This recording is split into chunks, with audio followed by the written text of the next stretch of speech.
Hey, Michael Thibault here, Done For You Marketing Systems. Thanks so much for stopping by this week for this week's edition of Mike's Marketing Minutes. And I have a big announcement. This is going to be the last edition of Mike's Marketing Minutes because we're coming out with a new format, new topics for you. We just did a survey and we want to give you the best information so you can create your dream business and your dream life. So that's our goal. We want to help as many people as we possibly can achieve their goals and dreams. And we're going to be doing that. Like I said, make sure you tune in next Wednesday to see our new format and get some great information. But this week, I want to share a little story with you how this waiter over this past weekend extracted $952.43 from me for four of us. So I was in D.C. over the weekend, and on Friday night, we decided to go to Georgetown to grab something to eat. And Georgetown was packed, right? Great area in D.C. if you've never been there. So we looked up on our trusty mobile devices, reviews, right? Google reviews. Somebody was looking at Yelp and TripAdvisor, and we found this Italian restaurant. And we found it. We walked by, and it was packed. It was great, right? There was a high energy level, lots of stuff going on. They even had a wedding in the back, and it was an old house, which is typical if you ever go to the Georgetown, D.C. area, for restaurants. So I'm like, man, I'm going to try to get a table. So we were able to get a table because a reservation didn't show up. So lucky for us, it was tucked in the corner. And we had this awesome waiter. This waiter was unbelievable. He came over, introduced himself. He was an older gentleman, and he was Italian. But he did three things really, really well. And if you can teach this to your staff, you will make more money. Your customers will have a better experience. I don't care if you own a restaurant, auto repair shop, retail shop, whatever it is. But there's an old saying in marketing, and there's three principles of why people buy. And people buy from people that they know, that they like, and most importantly, that they trust.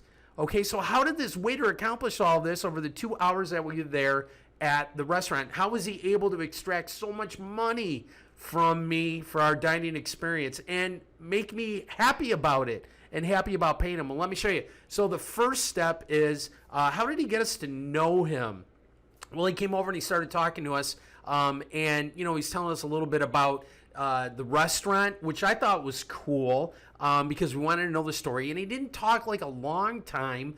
He knew when to leave the table and when to come back, which is key for staff in any restaurant or any retail, right? People don't want to be oversold, and they don't want somebody that's going to be hanging out the table. We weren't looking for a new best friend. So he was very good at table presence. But he told us a little about the restaurant, and he told us about the menu and kind of walked us through it in a very concise way. He was extremely knowledgeable, and that goes back to training.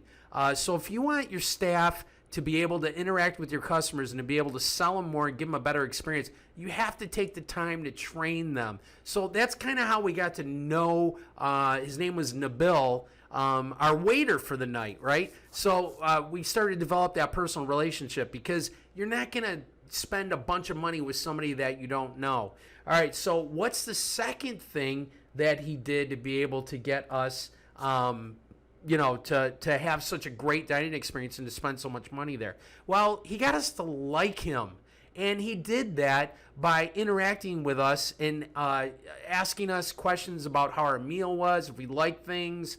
He was probing a little, is this your first time to DC, first time to the restaurant? So he asked us open-ended questions, and it continued that relationship. Then he shared some information about himself, that he also worked at another restaurant in Logan Circle in D.C., and he told us a little bit about his kids and how he's putting through college and what they did. So it was welcomed information, but he started that relationship. So number two is like, right? So we started to like him. So we knew him, and once we got to know him, we started to like him because he started developing that relationship. And he didn't do it in a salesy way or a pushy or slimy way. So that's key. If you can teach your staff how to do that, how to interact with their customers, and start that emotional relationship, it's going to lead to much higher sales and more repeat business. Okay, and then the last and most important thing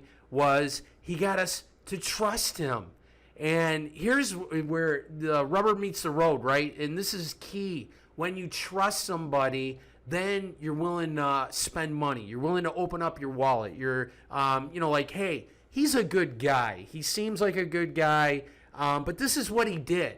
It was very, very smart. So we ordered a couple bottles of wine. We had appetizers. He walked us through the whole thing. Our bill was, quite expensive, especially with 2 bottles of wine because they weren't cheap.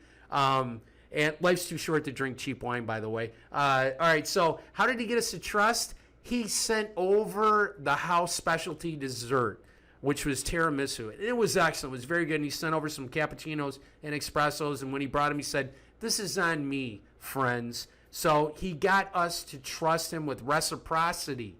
Okay, so the fact that he did that, just solidified everything, that we knew him, that we liked him, and he built that trust level. And you can do that with new customers, right? And reciprocity is a very, very good key marketing strategy, because if you do something nice for someone, they feel like they should do something nice for you, and you develop that feeling of trust. Not that you got to give away, a bunch of stuff for free, but when you're trying to get new customers, it really breaks down that trust barrier. So remember that. If you could teach that to your staff. Now, our meal there was not $952, right? So this is the other smart thing he did. He told us he worked at another restaurant, a French restaurant in Logan Circle. The other couple that we were with were going to France in a couple weeks, because he picked that up from the conversation that we had previously with him at the table. And he invited us to the restaurant.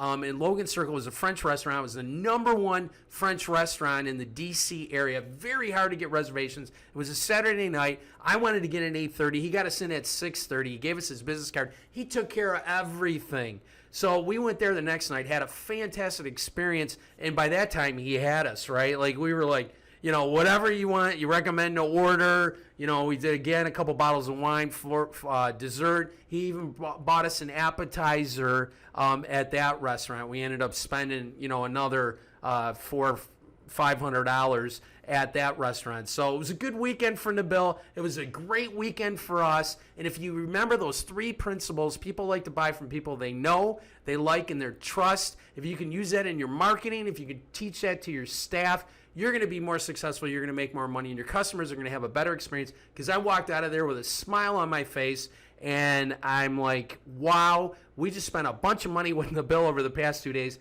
but we saw value in it because of those 3 principles. So use those in your own business to create the dream business that you want. Have a great marketing week. And if you need any help with marketing at all, getting those principles across and attracting new customers or getting your existing customers come back more often, click the button below and we can jump on a call for a free strategy session, because you're on our list and we love you. Thank you so much. Have a great week.